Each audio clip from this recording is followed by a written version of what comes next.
Many instances of paranormal phenomena have been reported in this desolate place. Events that may reflect the area's tragic past.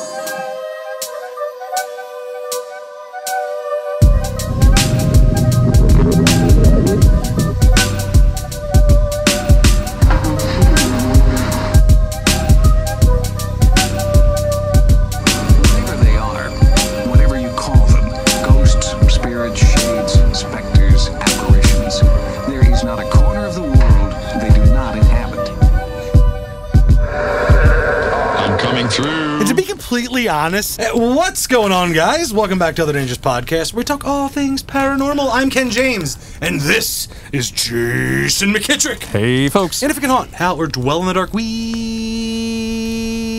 want to talk about it. And tonight, we are bringing you part 2 of our personal ghost stories. I am amped up right now. I won't be later thinking about the long psychosis established at a childhood age. Anyway, Are you already redlining before you even started? Dude, that got me amped, and then I was like, oh, I'll be happy, and all of a sudden it's just like, hey, remember that time when that thing happened when you were a kid, and, Oh, I thought you were going to tell him about that thing. Don't tell him about that thing. No, I won't tell him about that thing. Okay, yeah. Remember the other thing, though?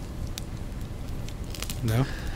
Christina, remember that thing? I don't know what you're talking about. It's fine. Anywho, all right. Last time we left off, I had the last story, I believe, so I think it's your turn.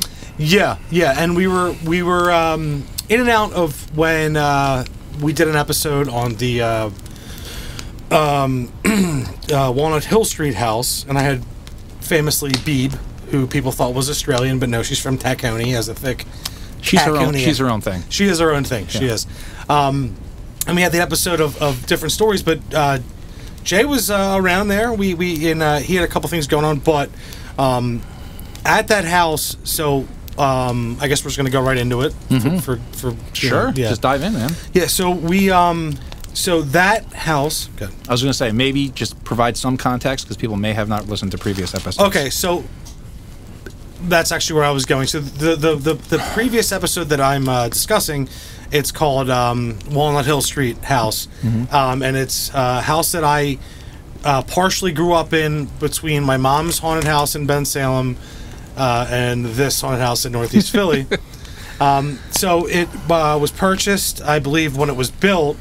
I want to say in the 50s by my grandparents who moved up from South Philadelphia.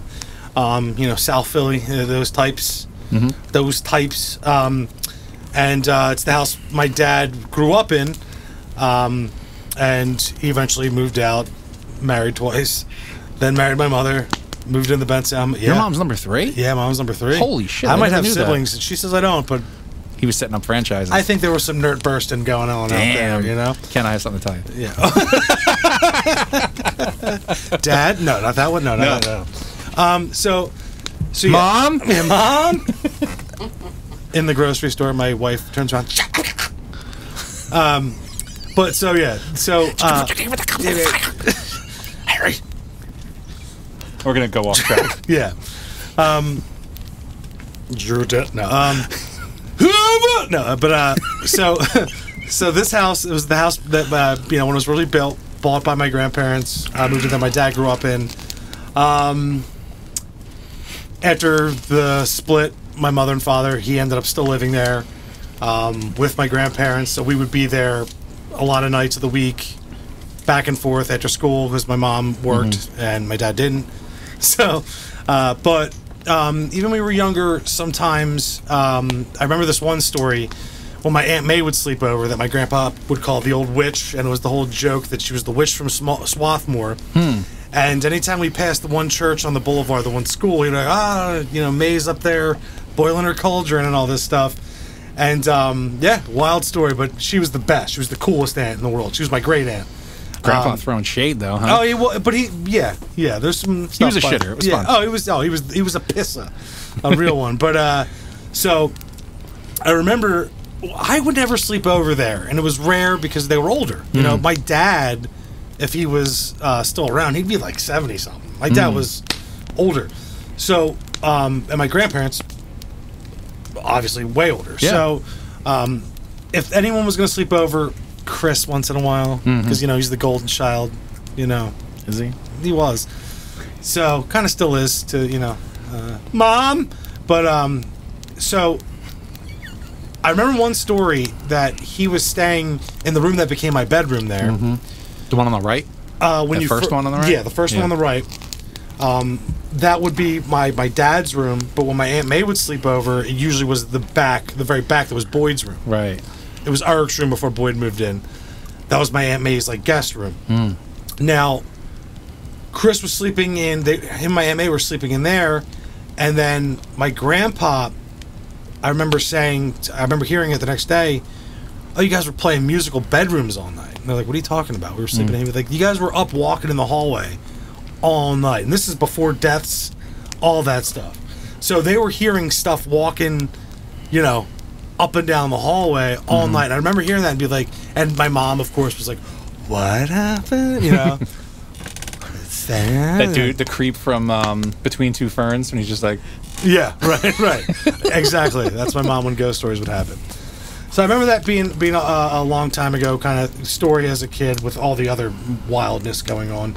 But yeah, so eventually, Dad passes away, grandmother passes away. All the while, this stuff that I was talking about happening at the apartment with the veil falling down in front of me, all this stuff moving back home, blah blah blah, the apartment. So I moved back home at this point, and I woke up one night, and this actually leads into the next thing. After I broke my back, and I was recovering. And it's my first year living at the apartment with my brother Eric and my two buddies.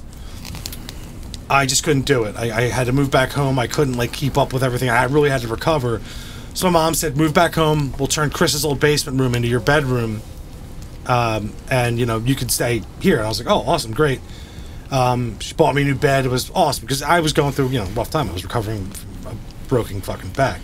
I remember one night. I was sleeping in this new bed, and you know how the hallway was where you would come into Chris's room in the basement, and he'd have the recliner to the right in his bed there. So right in that hallway, I had an end table. My bed was moved over, and I remember I rolled over, and I saw about this tall. So I want to say, what is that? 4 feet? Would you say about 4.5? 4.5 feet. I rolled over, and it was standing through the table. And I remember it looked like Jawa, cloak. Yeah, that same cloak, but dark. Okay. And I remember the texture of it. It was matted like that, like it was woven, and there was no face. It was just black. And I remember seeing it, and I went, and I rolled over and I put the covers over my head, right? And I was 21, 22 at this time. And I remember just being like. And then I was like, wait, you're an adult, you're a grown man, telling myself that. And I went, whew, and I put him down and I looked and it was gone. But I literally saw it and I remember the material and was standing through the table. So I get up, and at this point I was sleeping. I was dead asleep when I woke up and I saw it. And I went up and I went on my front stoop and I was sitting up there in my boxer briefs and a wife beater, and I was chain smoking. And I called my ex-girlfriend at the time, and I was talking to her because I knew she'd be up because she was nuts. But I knew she'd be up, and I was talking to her, and my neighbors were coming out "Hey, Ken, you all right?" And I was like, yeah, nothing, just Ken being Ken on the stoop, And then I was like, I had to go out back, and I called her again. And I remember seeing that, and she ended up telling one of her friends, she's like, "He's not scared of this stuff at all," and he was freaking out, And I was like, yeah, I was freaking out because she told me the next day I talked to her about it, and I saw it, and I remember that freaking me out, and I was like, okay. And that kind of put a kibosh on stuff for a while because I was like, I'm not going to mess around with anything anymore for a while. Okay. And then my grandma passed, and then my grandpa passed. So then the house was there, and a lot of people do. They break into places, they find out who passed. They lived there forever. So me, Chris, and Eric, we moved in. We stayed there. Eric eventually moved out. But while I ended up recovering, I was living there for a bit. I would go out to the old apartment I lived at, and we, early 20s. Right. So, I'm living the life. I'm going nuts. I was playing shows, music and stuff. And Chris would say that he would hear from the other room because he took my grandpa's old room. Okay. He would hear from my room, my grandmother moaning. Oof. In pain. To points where he would have to yell, Grandma, please stop, and it would stop. I remember him telling me that. And but at that point, I was kind of like, still out there, and I wasn't really sober enough to really at all like catch stuff. But then I started hanging out there more, and we were like, we got the pool table. I ended up getting the bar, putting the bar down there. Was this during your Train phase when you were a big fan of Train? No, that was a guy I worked with. I was a big fan of Train. Okay. That Skids. wasn't me. Skids, yes. Okay, I'm sorry. Skids is a big This fan is your of Limp Train. Bizkit phase. Dude, don't put that evil on me, bro. Woo! Sorry. No, not this guy. Eddie was a big Limp Bizkit fan. I remember him trying to explain how good it was to us one time. Yeah, he's like, Nat, look, he wants to break stuff, and you gotta. He gets these violent urges. Yeah, when you want to justify ripping someone's head off, I'm like, oh, Sorry. sounds great, folks. man. No, sounds great. But so I ended up hanging out there way more, and some really weird shit started happening. So what we did was we ended up my great grandfather Ducky Banford, who was Gold Gloves boxer. We ended up making a little thing in the game room. Yeah, I remember. And we had his picture, his boxing picture of him, and we put an altar, and we would put a shot of whiskey in there. And we'd always leave it there, and it would evaporate. And like at first, people were like, "Oh, is he drinking it?" It's Alcohol like, no, it evaporates. So you put it in there, and we would just do it to fill it. Or does it? Oh. So sometimes we'd be shooting pool, and like I'd be like, I'd be like, come on, Doc, help me out. And I would literally watch. And it was level, it was a professionally leveled table. I watched the cue ball move perfectly into the shot. I remember texting you about this a lot of times, and I've been saying, I've been doing some weird shit. You're like, well, you're a strong presence. So things a lot. I'm like, okay, I'll take that as the explanation. But so that started happening, and then I started doing my second job of bouncing, and Boyd would be at the bar, and I'd come in, he'd be there, do shot, man, I'll pour you a drink. What's going on? And one night I walked in and I was looking down the hallway, and this white, weird shape, dude. Like, this is the best way I could describe it. So which hallway into where that garage door was? Where the garage door, the basement one, was? where the bar was, the basement one where the bar was. And I'd look straight out to the pool room where the light would be on. Yeah. Behind the pool table, the one that I saw it, whatever it is, this weird shape like this, and it just floated. And I was a little drunk, and I was like, I saw you. And Boyd was like, dude, don't talk to it, dude. It's cool. It's not bothering anyone. You don't got to do that kind of stuff. Don't acknowledge it. Yeah, exactly. He's like, dude, you don't got to do that kind of stuff. He's like, nah, it's cool, man. Just let it happen. I was like, I got to sit here by myself all the time. Why would you do that? So I'm like, because he would have weird shit happen to him, too. Yeah. And but he hated it, and he would be like, no, it's what it is, blah, blah, blah. So I saw that one. Get the fuck out. Yeah, right. So I saw that the one time, and then but you would see things. Sure. Enter Boog, or Beeb, or my wife. I would always sit by the bar, and I would serve everyone, and she was sitting on the other side of the bar. And one night she said something. It was about, I want to say, like 3 weeks in us hanging, and her coming back to the place, and we're watching stuff, and playing video games together and shit. And she said, you have someone that dances in your hallway. Oh, yeah. And I went, and I almost fell out of my stool. You just turned to jelly. Oh. Yeah. And I was like, literally. And I was like, what do you mean? And she's like, well, I see out of the corner of my eye, because that's what, if you were facing me at the bar, when you were at the bar, your peripheral was out to the hallway, which my studio, the bathroom, and the pool room, or the game room was. Right. And, yeah, she says that, and then she explains that someone would be in doing like a this. like a weird dancey thing. Did your grandpa like to dance? He would do stuff like that, dude. Okay. He would do... Did your grandma like to dance? Towards the end, she would show off her moves, and I'd be like, no couth, but Grandma, stop! Yeah, right, yeah. But, she didn't know. But my grandpa, he would whistle and dance. He would do kind of stuff like that. Freaked me out. And then one time, we're sitting there, and she falls out of her chair. And I was like, what's going on? Out of her bar stool. She's like, whatever was in the hallway just jumped at me. Right. Because she saw it, all of a sudden it went, like, it was like doing its thing, and it went, and just like leaped towards her, and she went, like, oh. Sorry, Ken's just... Yeah, I got animated, and then I knocked over Now the Phils are going to lose. Yeah, well, they were already on pace for that. But, so things started really getting weird there besides, and this is like long after Chris hearing the moans and stuff. And then she would start seeing the Hat Man in the hallway upstairs. Oh, yeah, I remember upstairs. that. And she would, and this is before the documentaries and before it was popular. She'd be like, there's some weird guy in a fucking hat that stands out front of the room that Boyd was in. But, right before that, the one time, me and Boyd were in his bedroom, which was the end of the hall, and I got a couple of my buddies from the bar coming back over, Jovi, Cody, and Seda. We all worked at Albert's at the time in Northeast Philly, and we're waiting for him to come over, but we have the door closed and we're smoking a blunt. And The devil's lettuce. the devil's lettuce.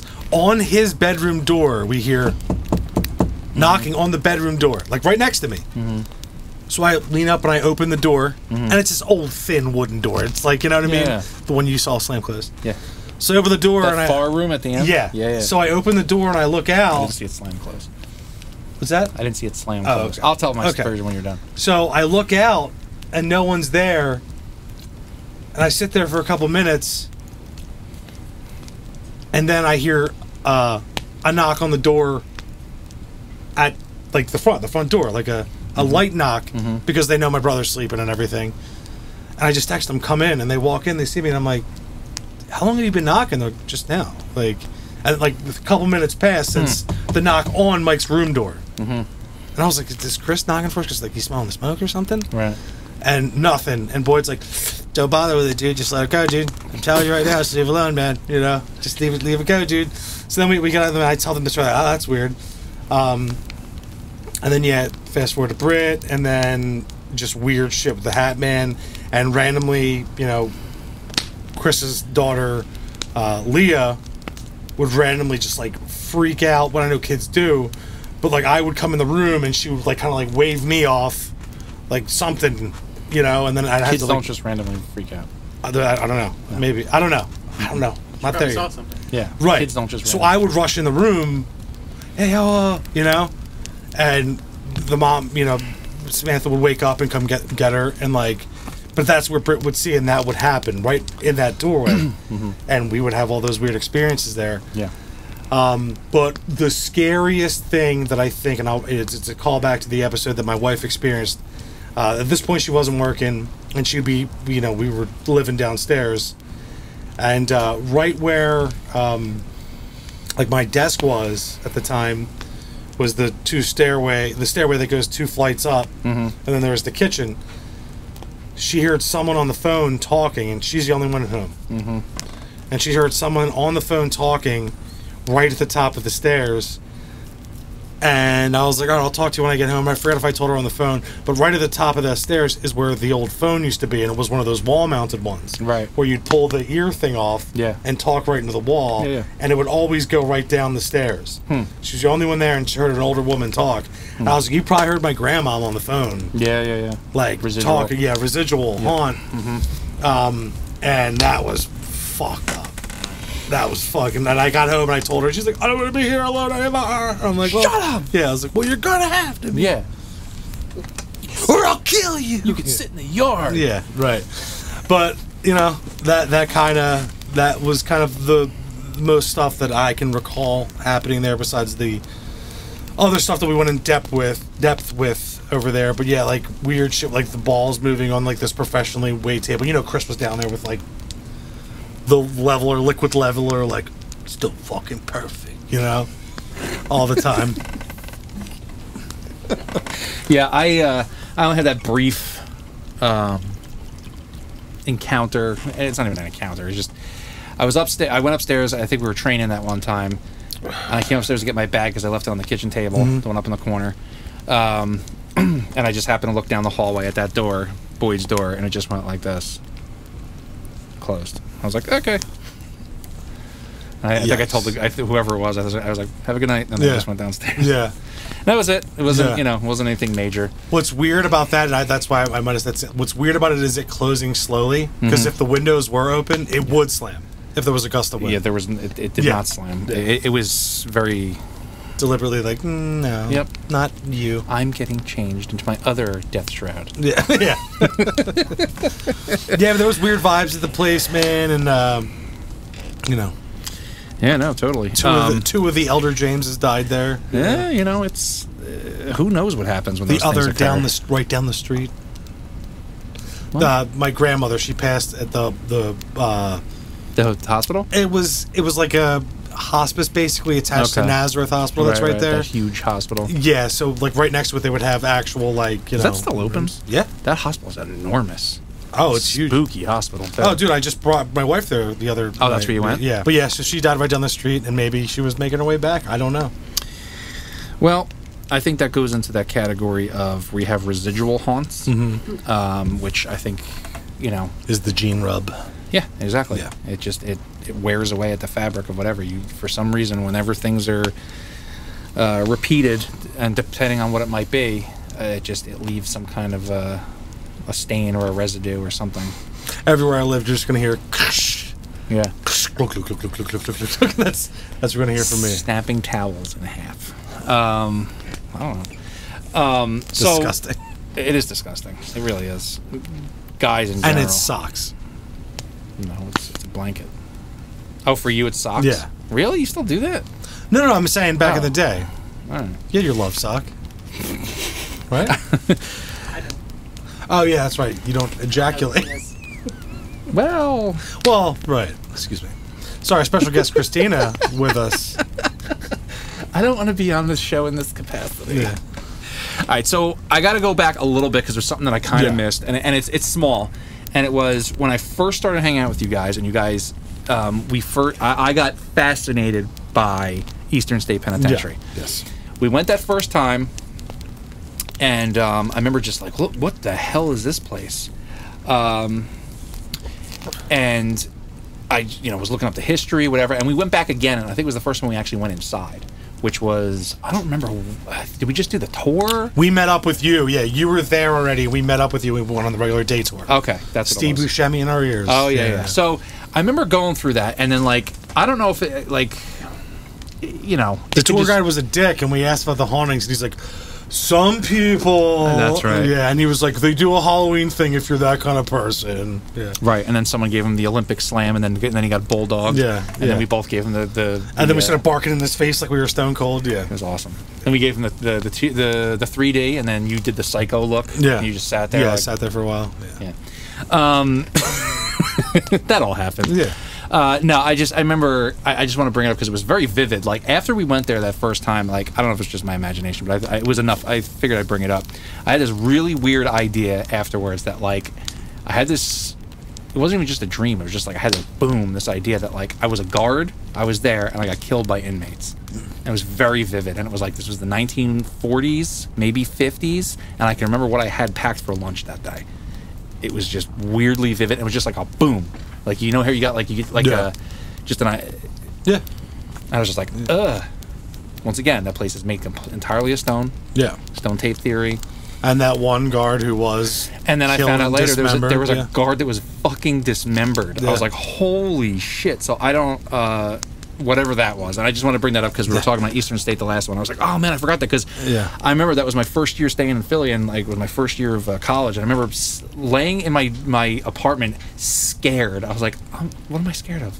And I was just like, this is fucking terrifying. My stupid roommate tumbled in and was like on the phone with his girlfriend crying. But anyway. Talking about scary. That's another podcast. Yeah. So the next one I want to go into is when I finally took my first trip, only trip, I haven't been back, to Gettysburg. Mm-hmm. And Christina came with me. Now, I don't have a specific one like, I heard footsteps here. Christina had something. She heard, what was it, yelling? Battle sounds? It was during the day, and we were just walking around, and all of a sudden I hear, can you hear me? Yeah, I can hear you. Okay. Like on here? The mic might be able to. I can hear you perfectly.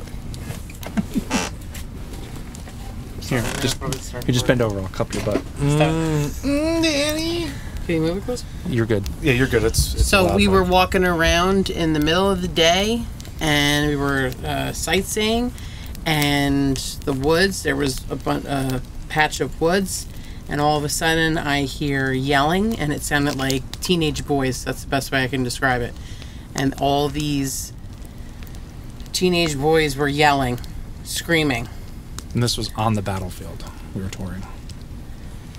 Ew. It was a lot. And I said, someone's got to be messing with us. Is there like a recording? Are there people over there? Yeah. But there was nobody. Like you guys there. did to me at that last party that I was. No, I'm just kidding. There was nobody there. And Yeah. it kind of freaked me out. But I was like, I didn't hear it. She heard it. Oh my God. But there was nobody around. I think No. it was at Little Round Top, if I'm not mistaken. And I was pregnant with Lily. yeah, super weird. But Those heightened pregnancy senses. I guess so. yeah, but being in the town, like I remember getting into town and we got out of the car and I was just like, ugh. It was just like, oh, this place is weird. Yeah. It just had a weird vibe. I didn't have anything specific, but I was just like, you just kind of felt like you were walking through history. Mm-hmm. The kind of best way to describe it. Like if you were just like, oh man, stuff happened here, and you could just like feel it. You know what I mean? There was a definite heaviness. There was a heaviness to Yeah. the town for sure. Because the whole town was the battlefield essentially. Yeah, I remember when I was a kid, we went to D.C. and then we stayed in Virginia for a bit. Mm-hmm. And I remember I was in like colonial parts of it with my dad. I went with him for some reason. Like Right. they didn't want to take me to something that I couldn't have been like a part of. Yeah. And my dad ended up taking me to some like small like area, and I remember being a little kid and being like, I feel fucking weird. Yeah, and I think we were kind of talking about that a little bit before we started recording. There's that weird feeling that happens before, like, you kind of know something's going to happen. Yeah. Because it's like, oh, you get this weird feeling. I was describing it as things feel old. You get this weird feeling like, oh, things feel old. And I can't describe it beyond that. And you know what's funny? As time goes on, it might not seem the way because I tell these stories often, but like as time goes on, it happens less. When I was in this certain period, it would happen all the time. Like when we first couple of years of us being married, like I saw stuff all the time, and then like it's lessened over the years. Like, Yeah. But when it happens, it's more vivid. Yeah, it's bigger. Yeah. I was saying that like I get like staticky. I get like everything stands up, and that's just how it feels for me. Remember at Eastern State, my brother, he never had any experiences ever before. He's like, Yeah. look at my whole arm. Yeah. I was like, what is that? And Yeah. I was like, that's what some people say Yeah, ghosts are. He and was then like, you called me in when we were on ourselves. You were like, I was like, Ken, look. And my brother was like, ugh. And then Yeah. afterwards, my brother saying to him, he's like, I don't want to do that again. Yeah. I was like, it's up to you, Yeah. man. I was like, some people get into it, some people don't yeah, like it at all. we were just like trying it, and we did it. Some people get freaked out. Yeah. And then we all line up and we're like, I'm going down the hallway alone. Fucking cheesesteak in my fucking pants. Dudes in their 20s, heavily into the martial arts, that's what'll happen. Yeah, and ghosts. And ghosts, yeah. And Eddie's there, you know. Violence. Yeah, and Sneeze Ed. So Eastern State, we covered it in our first episode. We have, we investigated it. Like I said, we talked about. We also had, our own personal experiences at two different mental institutions, Byberry and also Marlboro. Yeah, we talked once again. You can go back and listen to those. I remember it was so funny because I had just moved into the apartment and we were just starting the podcast. Yeah. So it was like that was like the first one we recorded. Yeah. While I had moved, and I remember shot out was the word we used. Yeah. I remember you were telling your story about how you guys were running, and I was like, wait. Can you say that one more time? Because I couldn't. Yeah. My brain was just shot. Christina was there for that. Yeah. It was. Do you remember Marlboro? That one time we were with Darren. I think wasn't Lindsay with us that one time, and we were running out of there, and it sounded like a giant tree fell over, and we were hearing these booms as we were running Brian. out. Brian was there too. One time Darren went. It was you, me, Darren, and Brian. Didn't Lindsay come with us one time? I don't think so. I thought she came one time. I could be wrong. I don't know. Whoever was there that time, We were drunk. we were very drunk. But dude, even that we were being this drunk, it was we all heard in our ears someone say either go or no. It was like go or no, like that in your ear. Ugh. And this is an abandoned mental It's institution. like, that's all I got to folks. hear, and I was... Yeah, Christina was on like... You were behind me. You were The Anthony Scooby-Doo Kiedis noise. in it from Under the Bridge. That's what you were telling. Smoke was coming out from under my Yeah, feet. she was like, feet don't fail me now. Yeah. She's like Sonic, and then she was gone. Yeah. Sonic, we saw his shoes earlier. Yeah. Just his shoes. Yeah, no, that was that was wild. And I remember just getting, as we were running, like we're hearing these weird like noises as we were going. That was very, very strange. Like that was just a strange. That was like that night was like. That was I told this story. Yeah. That was like a night of horrors. I can't even believe sitting back and thinking about what happened. I'm like, if someone was telling me the story, I'm like, shut the fuck up. Yeah. That was the first time I felt, because I went there a few times. That was the first time I felt not safe. Right. I did not feel safe. The place. We never saw homeless. Yeah. We never saw people squatting. We never saw other people really. Right. But you would go there. You'd be like, no. Right, like, and that was the thing with Byberry. Like, the first time I went, and I actually, last night, I reached out in my group chat to my buddies who are in my fantasy football league, who grew up at the house, and some of them I went into Byberry with. I reached out to them. I was like, hey, do you guys remember any of the stories? And I have one, actually. Tom, good shit, Tom, you know him. Yeah. Tom, I think I told him before, but he had a Yak Pack. Remember the Yak Packs? Yeah. He had one. I remember he called me over, and he was, like, pale, and he's like, I need you to hear this. Mm-hmm. And he's like, I haven't recorded anything on this in a long time.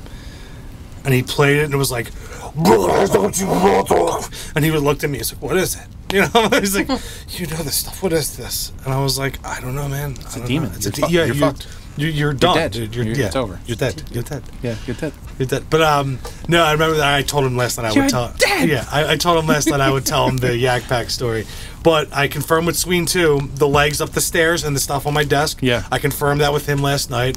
I also talked to Murdoch, who was our steward into Byberry. He kind of recalls, he's like, I remember that thing out the window that I talked about last one. He's like, but I don't recall much else. And he's like, the older I get, the more my memory fades with that kind of stuff.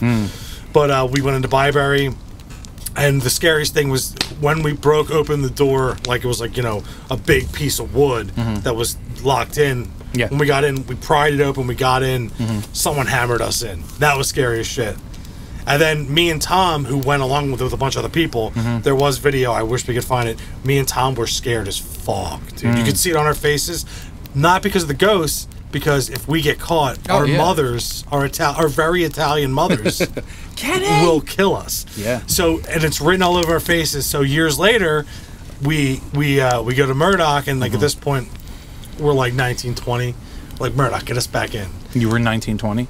We were in 1920. We went back Sick. to 1920, but no, like we were around that age, and it was right before they tore it down, and we were like, yeah, you got to get us in. And Murdoch's like, all right. So Murdoch, who had, But if I do this, yeah, we right. do this right. Exactly. I swear to God, it was like that. He's like, I've improved my methods. He'd led so many expeditions in, and if you know the fucking guy, like that's how my guy is. So he's like, this time, he's like, we're gonna park behind Byberry Road in the neighborhoods, but we're gonna park, you know, staggered and this and that. And he's like, this time we're all gonna walk separately. We're gonna meet up here because it's supposed to rain on Wednesday. You know, so he's like, we're gonna go in under the cover of rain. You know, I swear to God. Smart. And dude, it downpoured for hours, that's right? the best time and to he, do it. dude, he crushed it. We get in there, you know, it's just us three, which you would think is way scarier. Yeah. But the rain made it safer, and like I still have the actual recording, the audio recording on tape. I got to break that out. But we're in there and we're joking. He has the camera, and I'm like, you know, like, you see this in here? Would you be scared? You know, we're like idiot kids. But like that time was awesome because I did. Did you have Tim's on? Are you fucking nuts? Of yes, course you did. Of Okay. course I did. He did too. We all had Tim's on. We were all wearing Tim's. Probably easier to sneak in without Tim's on. Yeah, but it's cooler. No, but I don't know if I had Tim's. But the one thing I saw, which was amazing, because I only saw a video of them going in before and other people's, the auditorium. Okay. And that's the way we snuck in this time, because the other time we snuck in across the boulevard from Armstrong Park Woods. Okay. So we had to run across the boulevard carrying BB guns, bats, gallons of water, and gear, and hope no one saw us. Yeah. What are these kids up to? Yeah. And run into the other patch of woods, stick in the one side that was closest to main entrance. Right. And that time we did go into the tunnels, you know, the first time. But the second time, I got to see the auditorium. And, dude, it raining, it was almost like, you know, you see like a mythical, like, waterfall in, like, a movie, and you're like, it was kind of like that, because, like, dude, the rain was coming in like a waterfall. In the and roof? this, like, super scary, but beautifully, almost like Victorian. I've seen shots of that auditorium of like the roof that fell in. And and the water was coming, and we were just sitting there like, dude, this is awesome. And then this time we got to actually explore that main wing where like you know how when you still go to Penhurst and they have those like kind of cagey stairwells. Yeah. We got to go through them and go down. All and those like, places have that. And we were exploring. We were in there for like 2 hours, and we had such a good time. Yeah. And it was rain. You couldn't really hear much because of all the rain, and it was like everything was flooding. There wasn't much to be caught ghost-wise or whatever. Yeah. But it was an experience. it was such a cool experience. No, sure. And I remember not being scared, and Tom not being scared this time. Just a feast for the And eyes. Murdoch's like Snake. He's like, Did he put it into the little thing so he didn't leave behind the cigarette exactly. butt? Yep. Yeah, right. Put it in there, lit it back up. Yeah. Tom was Solid Snake, or Mike was Solid Snake. Murdoch was Solid Snake on that mission, and like he's just like the salty old vet. Like all right, he's like, let's go down here. War has changed. Right. And he's gonna love that. Metal Gear Solid 4. Yeah. He's like, oh, let's check out this room, Yeah. But he's like, I want to show you this because you never got to this point, so he's showing us, and then when we get out here, when we hit the gate, we're strangers. We go out staggered. We get to our car, we reconvene at 0900, or whatever, like 1700, whatever. And he like led us in this flawless expedition of like us being operatives of like, I'm just walking down this random street into a fence, like into the bush line, And it was like no haunting, but one of the coolest experience that I'm glad you get to go into a creepy location still, and it's still the and whole like thing. you have all your balls, and like you actually you get to have a good time as opposed to like like, oh my god, my mom is gonna be my mom. Oh god, what's my mom gonna do? Nice. Yeah, it was great. Yeah. So the next one, I guess, chronologically would be, so my grandmother lived in this retirement community, right? And these are these houses that they call like heaven's waiting lists, right? So these places, people live there. They know this is the last place they're going to live before they die. And these places get, like, you own it, but not really. Yeah, my uncle Joe lived in one. So basically, they go, "We own all your bank account." And like they're like, "You live here, it's all ours." I wouldn't say it was like that. Not she all still of had it, assets but, afterward. But so like, did he. I just and up community. it was a 65 and older community. So, people live there. There's high turnover rate. Let's just put it that way, right? Because you die and somebody else moves in, and this place was been there since they built that place in the mid '60s. But feeling a little flat. Yeah, exactly. How do I look? Yeah. So this place was there since the mid '60s. So if you think about that, how long people may live there, and then new people move in immediately. High turnover rate. Yeah. So It's Ghost Central, basically. So this was another place that like everybody in my family had experiences there. So she lived there with her husband, who she married after my grandparents divorced, like in the 70s. Gold Rush Fuckhound. Kinda. He worked on Liberty Place in Philly. Beautiful. He was a steel Fitter. Yeah. Charlie. Yeah, good dude. Steel Rush Fuckhound. Sure. He rode motorcycles. He was cool. He was a cool guy. Guess what else he was doing? He also had Tonfa, the weapon. Yeah. His last name was Murphy, and they said Murphy's Law. He was a cool guy. Dude, that guy. He was a cool guy. That guy was tossing nuts. Oh, dude, I liked him. Nuts. I liked him a lot. Some of my That's aunts awesome. didn't like him so much because they married her mother, but like, he was always super nice to me. Very, very nice guy, and he loves Christina. Oh, that's awesome. Yeah, very cool Murphy's Law with Yeah. the Tonfa. Yep, Chuck Murphy. He was a cool guy. He was just a cool Chuck guy. Murphy. Yeah, Charlie. We all called him Charlie, but he went as Chuck. He has, besides steel fitter, he can have 3 other jobs. One is RoboCop. Yeah. One is martial artist, like he had the expert. Tonfa. Yeah, exactly. And 3 is like he's the salty old dog on the back of the ship. Yeah. Oh, Chuck Murphy. Yeah. We need the sales up. Kind of. Get Chuck up here. So we knew him as Charlie, but he was a very nice guy. Charlie? Yep. Almost everybody liked him. My Aunt Kathy, but she's a certain kind of way. My Aunt Dawn, same kind of thing. So they lived there, and in the time that they lived there, he developed cancer. very quickly. He got lung cancer and it spread to his brain within 2 weeks. Like, it was nuts. He was diagnosed and he was dead in 90 days. Like, he was fast. Yeah. So, very nice guy, nice sense of humor, very, always kind of joking around, always had that, kind of way about him, Smoking a joke. He's like, Rob. Yeah, and yes, he did smoke a lot. Like for example, on the front step of their house, he glued with cement a quarter, and just would delight in people trying to pick it up. So he developed cancer when they were there, and before all this happened, there was the running joke, not a joke, but there was a ghost there. There was a ghost of a woman. They thought it was a woman.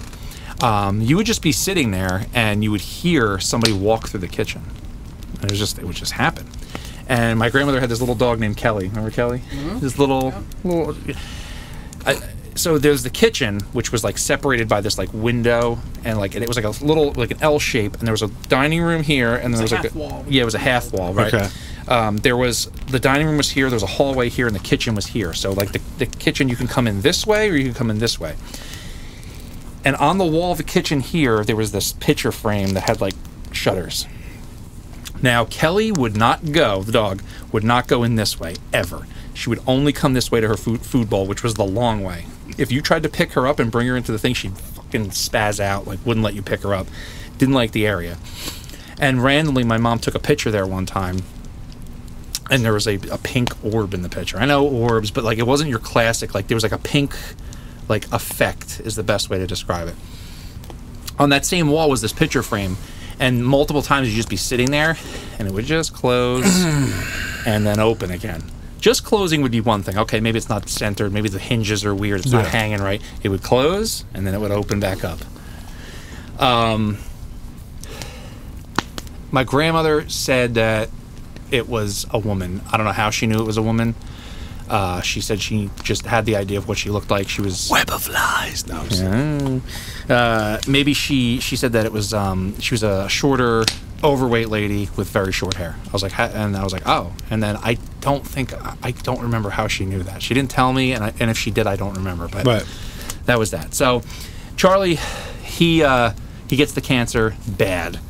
And he's just at home hospice. They're like, there's nothing we can do for him because they gave him radiation and they gave him the whole thing, and then they're like, okay, it was just too, it spread so fast that it was just there's nothing we can do. It's like my uncle, yeah. So he stayed at home hospice, and he was just there to die. And there was the process, and it was very hard on my grandmother, and it was just everyone was saying their goodbyes.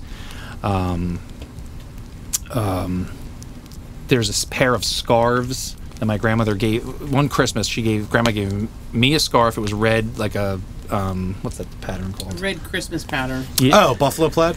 Yes. Yeah. But Charlie had a gray one, and when he was dying, he had that on him. So, which is just, I have the scarf now. So, he passes. It's pretty quick. We saw the whole thing. He had the death rattle, the whole thing. He just slipped away very quickly. So my mom and my aunts would take shifts because they didn't know exactly when he was going to pass. So it was my Aunt Dawn who happened to be there when he was passing. And she was in the other room, and she was doing something, and someone tapped her on the shoulder. And she Ugh! And she went and looked, and Charlie passed. So it was almost like him telling her that I'm going. Chills up this side, just this side, weirdly. Mm-hmm. Yep. So Charlie passed, and my grandmother stayed in the house. My grandmother stayed in the house. He was there. He was there. It was my first introduction into, here's a person I knew, and now they're dead, but they're still around. Yeah.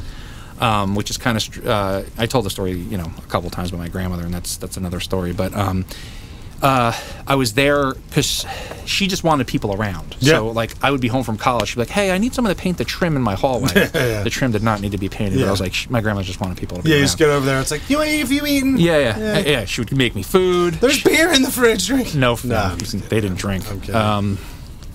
even though they were all Irish, they didn't drink. Good on them. Yeah, they didn't drink at all. My mom doesn't drink to this day. That whole family. Well, your grandma liked her rum. She had a rum and coke if we went out if we went out to dinner. Yeah. She'd have a rum and coke, and she wanted to see the shot, and she will put it in the drink herself. Dude, when I was a bartender, I'm sorry, when I was a terrible bartender. Yeah. If someone said that shit to me, have at it, lady. Yeah. Yeah. No, you're not telling her now. Pat Murphy would be like, no. Yeah. No, I'm sure. Anyway, so she wanted people around, so she would feed you, hang out. She just wanted people around. So I was painting the thing, and then she was like, "I'm gonna go to the food store. I'll be back." She was gonna get stuff. She was gonna make food. I was like, "Okay, great."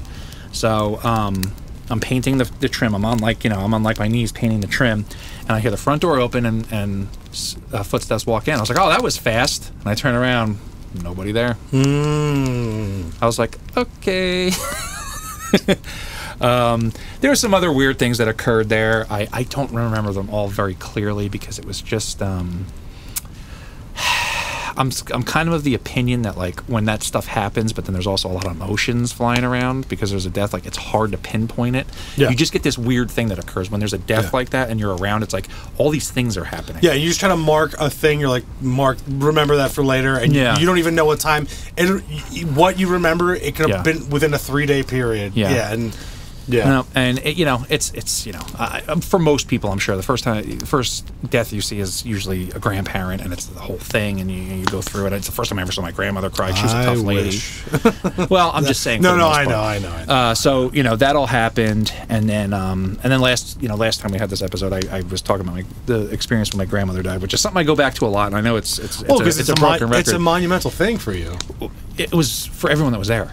That was the thing. We all got to see a different. We all got to see. It's amazing to me because like you hear about these stories, but like everyone got this different facet of the death process. Yeah. A dog that had no vocal cords barking. Her calling out to her sister who had died like 30 years previous. The sky turning bright pink. Like it was like all these weird things. People like it all happened at once. There was other stuff that happened. I forget. The way the airplane in the sky. Oh yeah, the sunset, and they would look like it looked like clouds, but it was making like the shape of a cross, and it seemed like when the plane was touching the clouds. I think that was like when your grandmother passed. Yeah, and that was relevant because my grandmother, for a time, lived in Florida, and she used to come back and forth all the time, and like it was always about she's coming home on the plane kind of thing, and that was relevant to some of my relatives who were there. But it was just it was weird because like we knew she was dying, so like we were outside, and I was like, well, yeah, because we couldn't all be in the room. We couldn't be inside, so we were outside, and it was just weird. It was just weird thing that happened. It was peaceful, but like you knew when it happened because I heard people starting to cry, like like oh, like they knew that I knew that she had died, and then like the dog barked who couldn't bark. It was just like. It was ethereal. Like I don't know how else to describe it. It was just like you knew that like some transition or some kind of thing had occurred, and you were just there. Right. We like to joke about most of the people that go, "Oh, coincidence" or all this stuff. Sometimes it all just happened at once. Sometimes you can't go.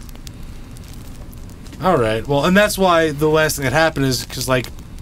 We make fun of that. Yeah. But then when you experience something, especially, that's not a ghost story. That is the other thing. No, that was the transition from life to death, which was like... Supernatural, paranormal, to be around all this stuff. Yes. And, people go, oh, you're not making fun of it because it happens. No, when it actually happens, we're the first people to go, all right, something happened here. Credit where credit's due. Right. And it's just one of those things, and I know that people have had their experiences, and that's usually like the real or the most memorable that people want to point to and say this was a paranormal experience. But also, like rolled into that was like our kids were there too, and they got to like that's a very old thing that families used to do. Like they used to be around and see everyone die, and like our youngest Nora. What was that? The day after she drew that picture with the black flower in the sky. She said that was Grandma.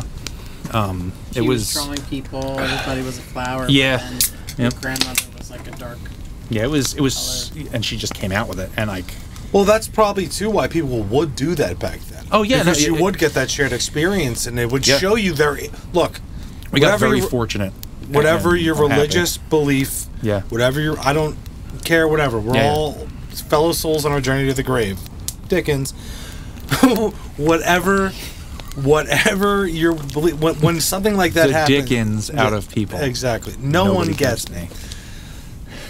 What I'm saying is, when something like that happens, when you get that feeling, Yeah, yeah. you go, okay, there is something bigger, and whatever you want to call it. Yeah. I like to call it the universe. I like to call it, whatever you want to call it. The cosmic gardener. Sure. Exactly, cosmic. I call it universal or cosmic law, whatever you want to call it. But whatever it is, when you get that feeling of what was that? Oh, that's what that was. It's it. And when you feel it, yeah, you do feel blessed in a kind of a way to be like, oh, I'm not just some vacuous, unexamined soul or person or brain. Yeah. Like when something like that happens, you get that thought of like, oh, okay, no, this is what the experience is. This is what life is.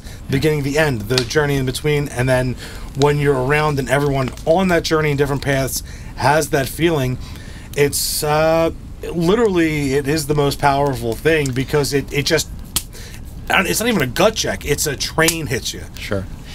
It's the invisible train hitting Winston. I It's, you know. forget who said it, and it was a quote from somebody, and it was like, we're surrounded by the paranormal all the time, Yeah. but we're used to it. Yeah. So like life is paranormal. Yeah. What even is this? Yeah. So when we the face you made. no, like Yeah. what even is this? Yeah, Like if you right. sit, like we have Yeah. words for all of it, but Yeah. those are just sounds that come out of our face. Yeah, What that we've put meaning to. Yeah. So like when you start really start breaking it down, it gets really cerebral and weird. And it's like, what even is any of all this? Yeah.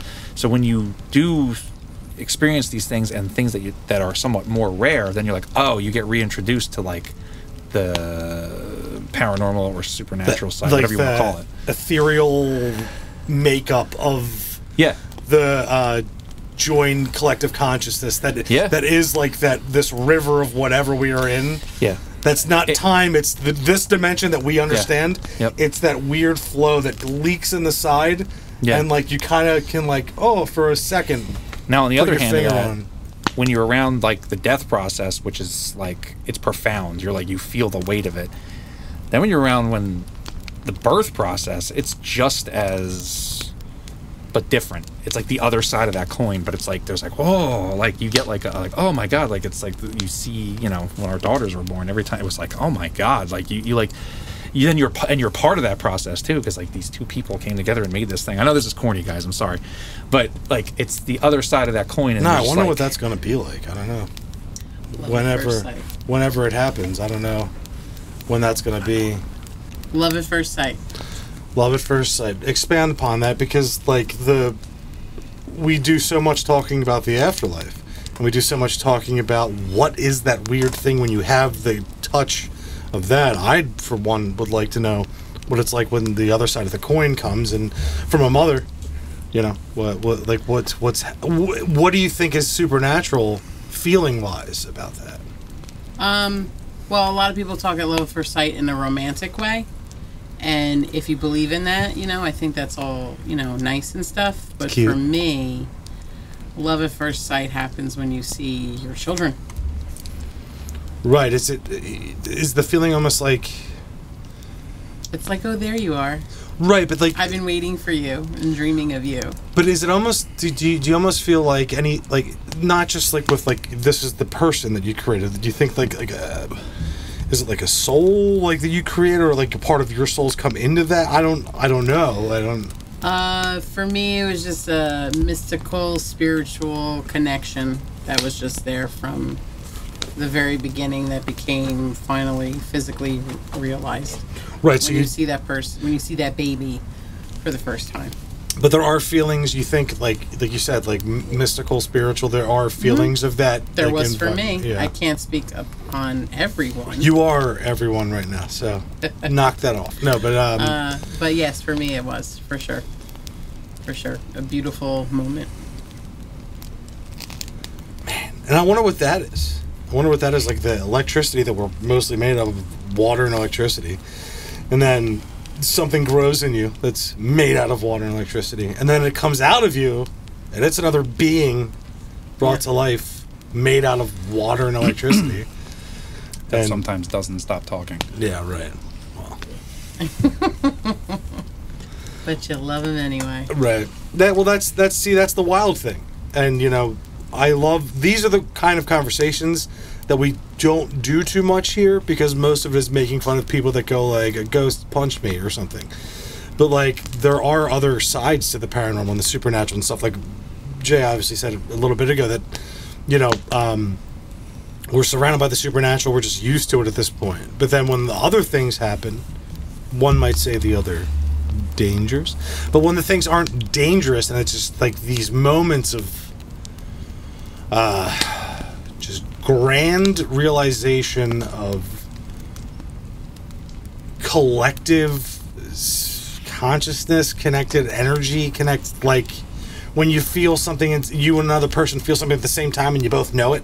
Yeah. You know, like that's a weird thing that beyond words. Yeah, that people don't really talk about, because it's not, I don't want to say, oh, it's not sexy, but it's not like, ooh, it's just like, what was that? Oh, okay, I guess we're just good friends, you know, or, oh, I guess we're just partners, or, oh, I guess this just happens to people. But in that reference, like, sometimes you're with someone, you both have that feeling that we should run, right? It's just, you know what I mean? Like, right, those things happen, and those kind of stories. And, God, I guess I have to go, I guess, into one of my next ones that we already talked about. It was when we were working at the bar where the two people passed, we talked about me and Joe V. He sent it in as a jump scare when he was just like, dude, I don't want to be alone here closing up. And it was one of the only nights I wasn't at the bar. I was like laying in bed. And he's like, please, dude, I just don't want to be here alone closing up. And I showed up and we just started hearing those voices from the back of the bar. And we heard it get louder and louder. And he's like, dude, I will leave you. He's like, I will lock you in here. And, but he had a feeling when he was alone that he thought something was going to happen. Right. And he was like, just please come. You're down the street. Just please come. And then something happened. So it's like, did his perception of what was going on around him, because other nights he closed alone, but for some reason that night he was just like, just please be here. You know, just please Sometimes come. people, you know, they get creeped out. Sometimes people get really tired and things bother them when they're tired. I know that's a big thing for me specifically. But who knows? It could have just been, you know, something in the air that night. It could just been, or, you know, they say those things when something paranormal or supernatural occurs. It has to be these, like, just right conditions, and that's why it's so rare. Right. I love that quote that it's not normal, it's paranormal. It's not natural, it's supernatural. Exactly. I love that, because that's why I do a lot of my commenting on social media and stuff about, like, oh, here's why this is happening and here's why this is fake, because in the same breath, it's like, we've talked about this a million times, like, the bullshit takes so much away from those big moments and experiences. And, like, I guess I'll go into my next one, the one we talked about, the one episode that I did on my buddy's podcast, where we had him on ours, Jimmy and Allie, when we were on the hiatus, when you were moving, and, yeah, that's what I called it. But I had some fill-in episodes, and I had them on for the Mediums episode, and we talked about that moment where apparently my dad was trying to reach out to me. Apparently he got in contact with me, and I had a big moment where, like, it was a couple weeks after, and I was like ready to talk to him again. So I found a picture of my dad, and I sent it to Jimmy, and I was like, was this the guy? And they were like, yeah, that's the guy. That was him. That was the one. And maybe I was helping the con, but I don't think they had any fight in it or any reason to lie or anything like that. And it was just one of those weirder, heavy experiences. And I remember I was sitting in my apartment. We just moved in, like, you know, October. So we just moved in at the end of October is when I finally reached out. And, like, I remember just sitting there and I started crying. And I was like, Dad, if you're here, you can go, dude. Like, you know, I'm good. I don't need it. I don't need you around. I don't need, you know, like, you can move on if I'm what's keeping you here. And I don't subscribe to that. I don't Sure. subscribe to that, like, Could you just know. be more for you. Sure, and it could have been, and I think that's mostly what it was, but in the same breath, like, it was like, you know, coming to a realization, it's like, oh man, if that's how this kind of works, which I don't know, I don't think we'll ever know, like, it was that pass to be like, you're good to go, you know, I'll be all right here, you know, I'll have my, you know, monthly panic attack or whatever it is.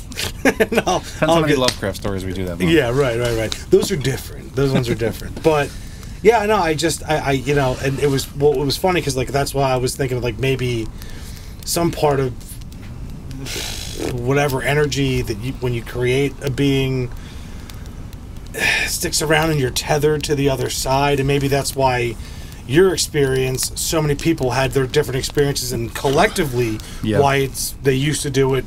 You know, everyone be there when they're going. Right. Could be some kind of thing that, like, maybe we are tethered to the next world through the electricity in our bodies, whatever you want to call it, spirit, soul, and I don't know. Or just the importance of it because it's such a big thing. Well, I mean, that would be the, Yeah. you know. No, I mean, but then there's like, you know, being around it, you actually see, well, you That feel. could be, that could be the connotation. I just No, don't I'm know. saying but also because when it does happen, there's like, it's its own thing. Like, it's like, oh, the transition from life to death, if you're around it, it's not unlike anything else, and people should be there. People should experience it, you know, as soon as they can, because it's not as, you know, it's not an as cut and everyday dry. thing. No, it's, so especially when it's, you know, a loved one or a person that, you know, the mother of your mother, it's like, oh, that's like, start thinking about that kind of stuff. And it's like, you know. Yeah, and it's like, what is that? You know, I don't know. And then when we moved in the apartment, we had a couple things, and I mean, this is kind of going to be like, I mean, I guess my end of the road when it comes to this stuff experience. Like, the one time I called you, when I saw that thing, I was like changing my shoes, and I saw it walk out of the bedroom into the closet, and I called you, like, hey, so I just saw this, and then Britt will see the shadow run across that. But those mediums were over hanging out one night. They were the friends of ours, and they ended up saying there's a woman that cooks in the kitchen, and someone else is very locked in on Britt, and they described it, and it seemed like it was like her great grandmother. And once again, those are one of those things that I'm like, you know, I don't really believe too much in, and I don't know. Where you're currently staying? Where you're living? Yeah. And like I said, this is the end of my like personal experiences what we had, and the one that we were like, let's see what happens. So I set up our cameras when we were doing our video episodes. I set up 3 cameras, and we all just sat there in the dark, and we just started trying to feel things, and just kind of like, you know. And they were picking up on, there's this woman that cooks here in your kitchen area, and then there's someone else that's like walking, and they didn't know about the hallway thing. We didn't bring that up. And one of them was like, hey, someone is focused here on Britt, and I feel like it's blah, blah, blah. And like somehow they got to the point where it could be great-grandmother. And until I had that one experience with my dad thing, I didn't buy into any of it. Did she share a name or? I think so. I think traits? it's the Lucia name, and they did traits. They got into that, but I was at the point where I was like, let me see if I can push energy out of the room. See if they can feel that. And I was sitting there, I was like, you know, and like Jimmy wasn't looking at me. He was like, what did you just do? And I was like, what are you talking about? I wasn't doing anything. He's like, what did you just do? And I was like, nothing. I was like, and then he's like, come on. I was like, I pushed. And he's like, okay. I was like, yeah, well, X-Files is cool. I tried it, and it seemed to make you feel something, so I don't know.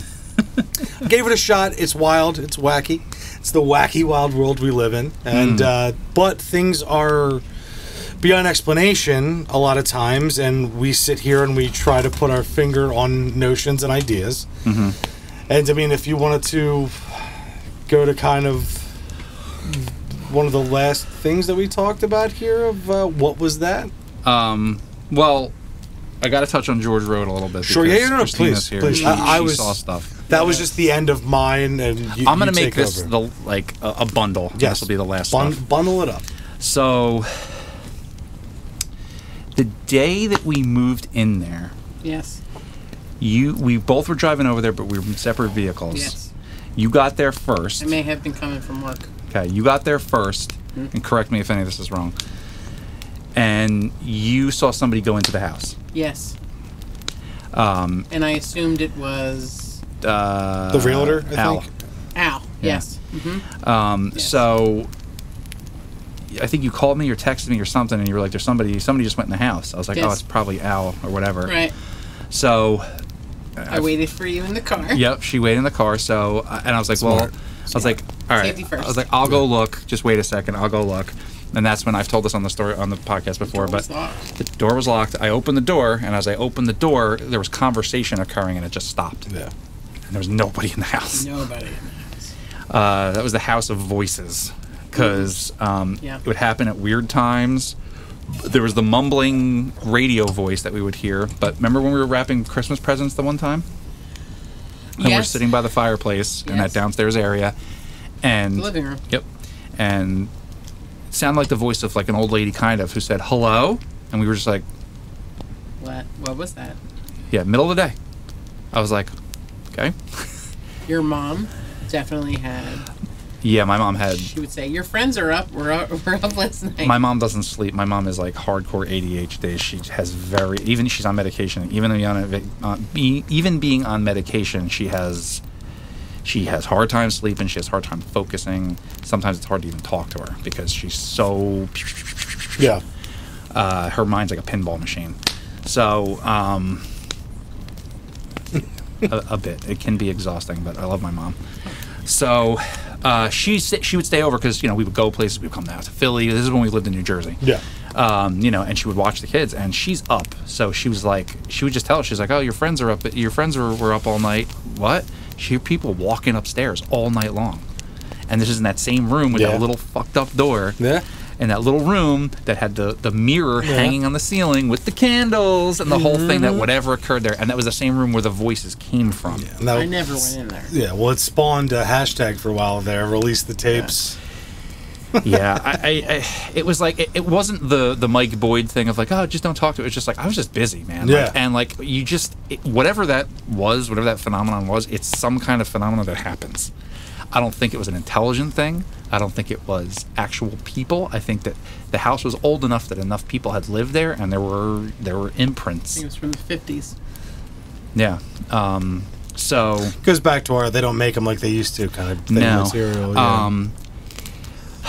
And that was, I'm trying to think. I think that was all the George Road stuff. The voices, it was just, the one day I was like, what the fuck is that? I went outside, I was like, is somebody listening to a radio? No. We'd come back inside, hear it, and then randomly it would just start.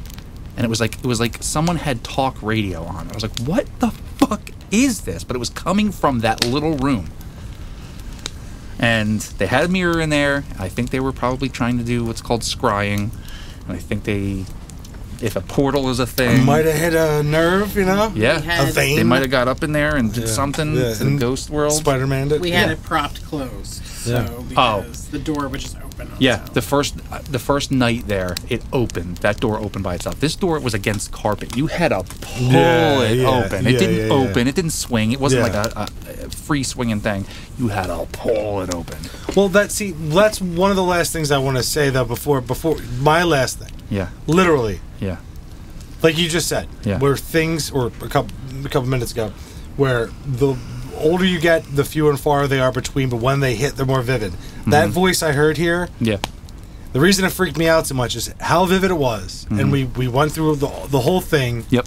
and it literally, it was saying something to me, and it meant for me to hear it, Yeah. and like I was like, wow, okay, all right. And I don't think it has anything to do with this place or anything. I just think it was something else. And I'm not crazy. I did hear it. Any of the other stuff I saw at the apartment, like shadows moving, whatever, I can explain away by, like you said, fatigue and stuff like that. Yeah. And this I couldn't explain via fatigue. I gotcha. It wasn't fatigue, and it was just one of those things where I never heard anything like that, and that's why I was so freaked out. And like I said, I don't think it has anything to do with here. I just, maybe it does. I don't know. But what I do know is what I heard. It was really weird, and to be completely honest, I came back down after that. You did get 5 times You alone. got your socks and your undies. Yeah, checked the laundry bunch. Yep. That everyone was like, "Oh, you want us to go back downstairs with you? I was like, been down there a bunch again. Days later, how's your friend? Yeah, I'm sure. I'm sure. You're like, oh, after his panic attack where he had the chain smoke out back, and then Ryan made it all better for... Because Ryan lives in the world of panic attack. Yeah, real quick, I just want to say, Ryan showing up. Oh, yeah, he's good like that. It was just like, I was like, it was like a weird hook into normalcy. Yeah. And he was like, oh, man, that movie I watched sucked. He's like, oh, that happened? Oh, that's nuts, man. I had this experience where I had to put my gun under my pillow. I was like, sick. This is great. Every Just now what and I then, needed, you know? Ryan Yeah. surprises Ryan, hey, he did, and he did. Yep. Don't send him videos late at night, though, because then he won't be able to sleep. Yeah, well, I sent you the ones to send him. But then he has to put Paddington Bear on, and then he's fine. Oh, really? Yes. That's not even a joke. That's sweet. That's a sweet thing that he does. But yeah, that was my last thing. Now you can continue. I'm sorry. That was the last thing I experienced, and yeah. No, that's, we covered some of the stuff recently, and that's, as far as recent stuff. There's nothing here. All right. There may be nothing here, but, I mean, there's other stuff, around and out there, and maybe, I don't know. Yeah, there's we've talked about it a little bit. I mean, it's all been on the shows before, but it's a little something here. I think it's residual. I think it's very much residual, and I think it's, not that I'm an expert on these things, because who is, but I think it's in the process of fading. Because I think I can only see a little bit of it here and there, and it'll just like, I think it's on its way out, whatever that may be. Yeah. Maybe the only things last for so long. And maybe our own energy pushes it out. I don't know. It could. Like recording over VHS. Kind of. I mean, but, I've been trying to see if there's a pattern to it. There's not enough to, enough occurrences to see if there's a pattern, but it almost seems random at this point. It's I've seen the shoes, I've seen the overalls, I've seen the guy go up the stairs once. I saw his feet the one time when we were recording, and then that last time when I was vacuuming down here and I was chasing that mouse out of here, and his feet were there, and then it was just gone. It's 3 times. I can't find any correlation yet, if there is one, because it could just all be random. So that's the main report on that one. But I have a recent one that I wasn't gonna put on the show, but I figured I would, because I kind of mentioned it in passing to Ken, and then like telling him, and I was like, you know what, I think I want to talk about it. So this was last winter-ish. I want to say February. Let's say February. That sounds about right. Cold. It's still very cold. And like I've mentioned numerous times on this podcast, I take walks through this very large Victorian cemetery almost every night. And I usually start right before dusk, and then by the time I'm done, I'm coming out, and it's dark, and then I go through this neighborhood. But first part of the walk is through the cemetery, and has a lot of large mausoleums, a lot of large tombstones, gravestones, a lot of old marble. It's old. I think it was founded in like 1840, 50, something like that. So this is February. I don't do well with the winters. Mentally, I'll just put it that way. I get the winter blues hard. Seasonal depression. And it's I avoid using that term, because it's not like, yes, well, it applies. It does. A specific that's what it thing. is. Yeah, that's what people call it, and that's what it is. It's seasonal affective disorder. So I don't do well in the winters, and I was, I do things to distract myself. I work a lot. I do other things. Try to get that light, that sunlight, some vitamin D. And one of the times I was walking, I was in a weird headspace. I hadn't been out of the house in a little bit, and I was just like, gotta get out, gotta get some air, gotta just, and I was looking through this one area through the tombstones, through this one area that has a bunch of mausoleum, and this is what happened. I saw a figure in your classic black robe, cloak kind of thing, and it turned towards my direction, and the face was a skull, and in its hand was holding this lantern on a chain with a green light. And in the instant that I saw it, I had this idea that this is death. This is a personification of death. Now, I know how that might sound to me telling you this story, but it wasn't, scary death, the thing to run from. It was the death that was like, welcoming, like this way. It was showing me a light, like come this way. And after I saw it, I decided to. It took about a week, maybe 2 weeks, thinking about it, because I was like, did I see that? What was that? Why did I see that? And I turned it into a sculpture, and it's actually a sculpture you can buy from my website. It's my interpretation of death, and it actually scared me more than the death that that metaphorical death that's always hunting us. It's always at our heels. It's always behind us. Because it wasn't the death that you're afraid of. It was just, I looked at it and I was like, finally. That's the feeling I got from it. Oof. And yeah, I know a part of that has to have been like, I'm so tired of feeling like this. Yeah. Which by time February rolls around, I'm like, Jesus Christ. Like, because then I just need the sun. And I don't even enjoy summer because it's too hot. But at that point, I'm just like, I just need to get out of the winter. It's also like a big ramp up because in my season, the way I do work, it's like Halloween and then Christmas. And then there's people order a lot of stuff after Christmas because they get Christmas money. So after that, and then it's just a dead stop. And it's like, ugh. And you just stop. And it fucks me up every year. And I've tried other things to, combat it.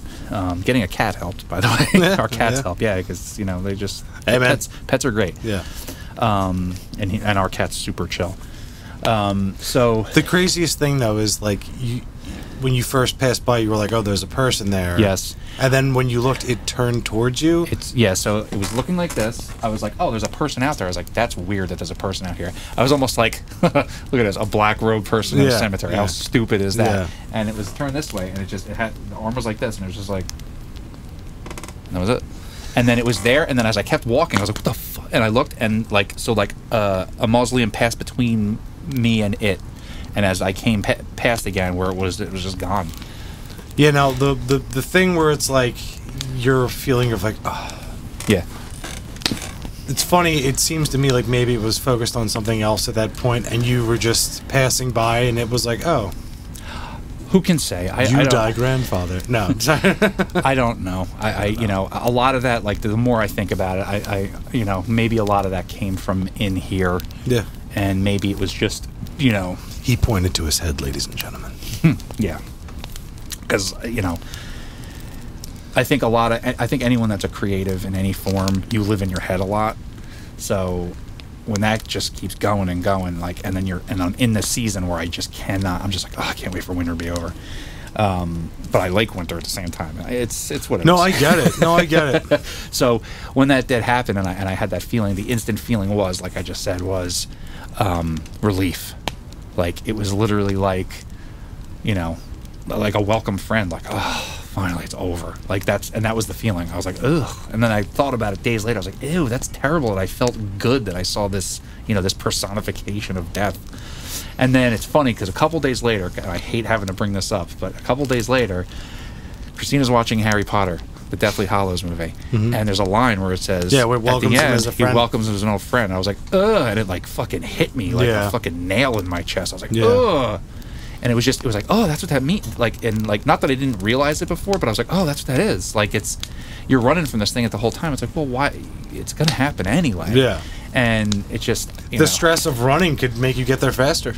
It's very true. And I kind of had that thought because my father, my grandfather, my great grandfather, my great great grandfather all died of heart attacks in their 50s. That ain't gonna be me.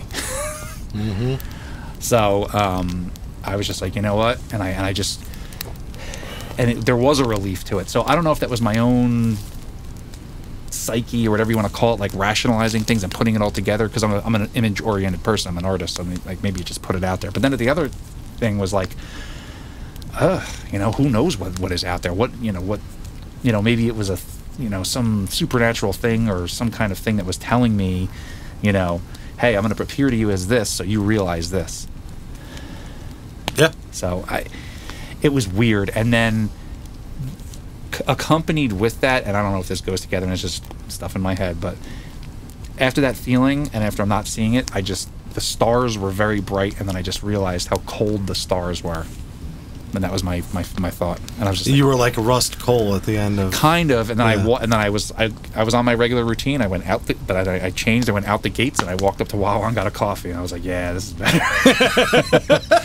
But It was. I don't hallucinate things. I just don't. I just never have. The closest thing I have to that is like when I get really tired. I think that's where I see cats out of the corner of my eyes, and that's just it's a thing. My mom has it too, and we know it's not cats. It's weird. I actually the other day I had a flash. Yeah. Because I was really tired because I've been working a second job. Yeah.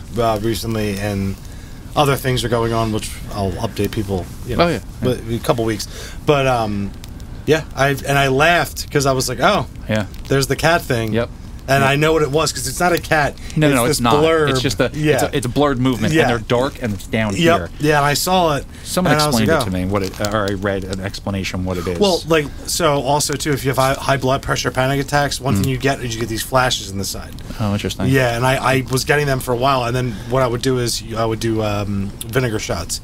Apple cider vinegar, and dude, literally. It doesn't have to be apple cider vinegar, right. But if you're ever in the midst of a panic attack, do a shot of vinegar, and it's weird. I have like weird different ones. I don't even know what the fuck they are. So to kind of like speak a little bit about, like what you're talking about, like when you start running yourself ragged, it's almost like you start getting a little closer to that end of the spectrum, and it's like, I don't want to be near that guy.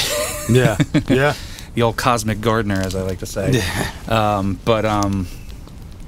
then I had this is, I don't know if this is paranormal, but slightly related. A couple days later, I had this weird dream where... No, actually it wasn't a dream. It was like a waking weird one where I was awake, and I had been awake for a long time. And I had this idea that, like, this skull was right next to my face, and it was breathing, and its breath smelled like dirt. So, yeah. And then after that, I was like, yeah, I'm going to start exercising more. Yeah. And then I started taking I take like 6-mile walks now. Yeah. And I just like, this is something within me telling me something. But then maybe it's also something else, because it's like, you get like those, like we were talking about before, those weird feelings, things feeling old that I would feel, or like, you get into these weird paranormal positions. It's like, this is not the same as a regular daily life where you're like, oh, I got to take the trash out, or I'm doing this, I'm at my job, it ain't like that. It's like you enter this different space. And it's weird shit, man. It is very weird shit, and that's where we're, I guess, going with this point of like, what is that? And that's. I don't think there's, in a concrete way, I don't think there's a real answer to that. I think it's just what it was. Yeah, it's just what it was. Right, and that's just where we're going to keep questioning it to discuss it and talk about it and kick it around. Yeah, see where it happens. Yeah. But. So if you follow me, look at my Instagram. My sculpture of, it's just called Death, and he's holding a lantern. I don't want to say I hallucinated that, but I saw that, and that is exactly what I saw. Well, thank you for sharing that. Yeah. And no, it's another thing to ponder, and it's yep. It's. What is all of this? No, it's it's nuts, and I think that it's like you have these like almost like periods in your life where like it comes in more, and then sometimes it's not, and then sometimes it'll go like a period of time like nothing at all, and then it'll come back like, oh my god, and then you feel like you'll get in these times where it's like I take walks through the cemetery every night, and it's like, and it's just almost like and it's just it feels like I'm in it a little bit more, like a foot is in the stream. Yeah. Not that those places, I don't know, I never found those places spooky. Yeah. Peaceful. Yeah. See, you know what they do for me? Like when I'll drive by a cool cemetery, and I on my way here I see like 5 of them. Yeah. And I'm always just like, it's just like, oh, that's a cool, like that'd be a cool place to do something, or like that's. I don't know, it gives me that feeling of like watching the shows as a kid and like, oh, the spookiness happens, when in reality you're like, that's just where people rest, man. That's the end, and like that's not where they died. Right, it's just their resting place. Anything traumatic. The only real emotions are the people that go there when they're put in the ground, but then that could cause a string to something that. Well, that's just like a hotel. That's why they say there's that like mood to cemeteries, because like people come there and that like there's all these emotions that get expressed there, but then it's also treated with like reverence. So like it creates this aura to the places. So it's funny enough. I think the concept of graveyards and cemeteries being scary literally started with Night of the Living Dead. I think that reemerged. Yeah, I think that reemerged something of like. I think it's definitely always been there, because there's in our DNA there's a revulsion to a dead body. Yeah. So, because there could be disease, there's like I remember reading and watching a bunch of things about this, like dead bodies. It's in our DNA to stay away from dead bodies. Right, and also too, you go, that's the end, and I don't want to be that. Right, that's also a physical manifestation of like, okay, that'll be me one day. I don't want to think about that right now. Exactly. Yeah. What is it, T.S. Eliot?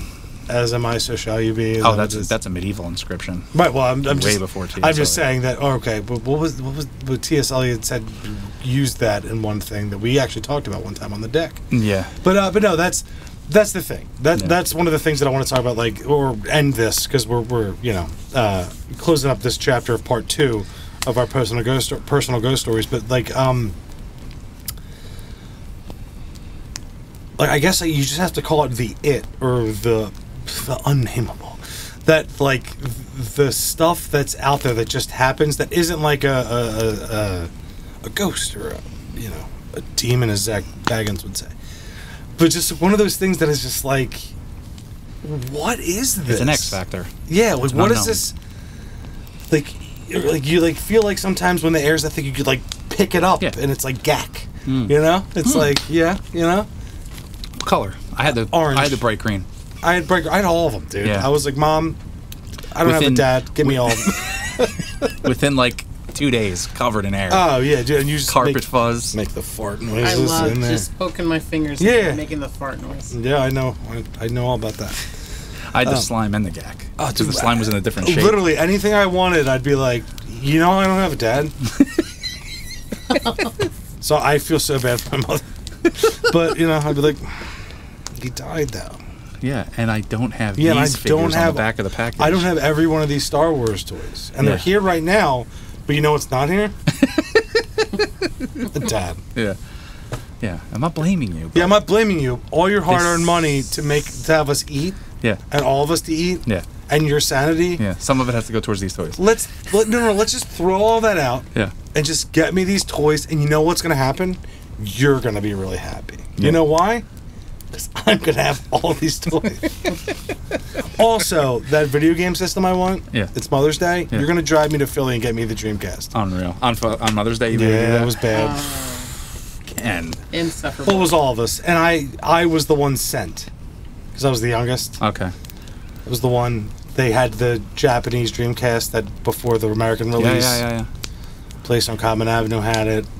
We found out, hey, go up to Mom. Was that the on one where they toilet. still had like the Tamagotchi that went in it? Oh, they all did. They all did. Yeah? But yeah, Okay. they all did. That was their memory unit, as they called it. But Okay. yeah, it was go up to Mom. Never had Dreamcast. Really? She did. dude. Oh, you're talking about Sega Genesis? Yeah, no, Sega No, Dreamcast. Sega Dreamcast. Nights into Dreams was on Oh, Dreamcast. Nights into Dreams. Yeah. I played that Yeah. a million. He's talking about the system. Yeah, Oh, this the is, system. yeah. Oh no, I had that game, and it was on Sega Genesis. No, Sega. no. Well, it might you be know what? Sega CD. Shit, Sega Saturn. Sega My Saturn. Sega dad Saturn. had It was Sega, Yes. Sega CD, then Sega Saturn, then Sega Dreamcast. That's right. That's right. Yeah. I never had I had Dreamcast. Sega Saturn. All of them. No, Because I was like, Mom, I need every system. I remember everyone was talking about like, dude, Soul Calibur. I was like, I yeah. can't. My parents just couldn't afford it. And I was just like, yeah. I had we had Saturn because Saturn went on like clearance Yeah. once Dreamcast came out, Yeah. but they still had great games. Oh, Ultimate, yeah. Ultimate Oh, yeah. Mortal Kombat 3. Oh, yeah. I forget The Sonic with the Gex. metal Sonic Gex. Yeah. Had a bunch of Echo those. the Dolphin, the newest one. yeah. Eternal Which, by the way, Champions. Are you aware that Echo the Dolphin is a Lovecraftian story? No, but we'll talk about that after this. Yeah. Yeah. I would love to hear about how Like that's Lovecraft. the main boss is a Lovecraftian entity. The main guy telling you the story is a double helix creature.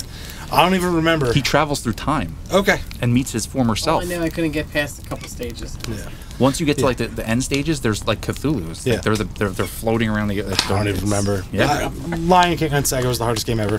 But Lion King was hard. So was Aladdin now. I yeah, found well, they Aladdin had- to be I beat very hard. Aladdin. well, they had two different ones on Super Nintendo and Sega. Mm-hmm. We're on video games now. Is this a video game cast? Yeah, this is the video game podcast. hard video Yeah. games. Splatterhouse. I still haven't beat Splatterhouse 1. It's so hard. I pulled have it up it- on TurboGrafx on my emulator. I have it upstairs on on PlayStation. Like they released it, and it's still like I can sometimes get past the room where it's flinging all the shit at you. Yeah. And I get past that, but then like the next there's like Same. there's some boss after that. It's like Same exact I thing. forget which one it is. like the mud guy or Yes, something. yep. And I can't beat it. The problem that I have right now is that on this computer, I have the first Mac emulator that they made that has all of them in there. Yeah. I have every classic video game on this computer. It's just that this Mac is so old. Yeah, you can't transfer it. I can't. Well, no, I can. Or you I can't can play 'em? HDMI it. I have the connector. I just don't want to deal with it. I was going to do it last night, but I was like, I don't want to dig out my adapters and my controllers. And You'd be so happy though. I probably will do it tonight. I was literally been thinking about it. But, okay. Whatever that had to do with anything. Yeah, whatever all this had to do with anything. Nights in the Dreams is where we started. Yeah. I just wanted to get back to, like I said, our paranormal stories, a lot of them involve ghosts, a lot of them involve residual hauntings, different things of that nature, but there are some things that are just human condition and experiences that people should probably go back to experiencing that they don't anymore. Right. It puts things in. It could put things in perspective. It should put things in perspective. might.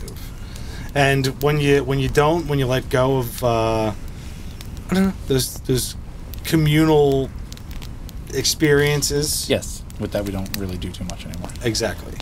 And just like not building our houses out of good stuff anymore. All day.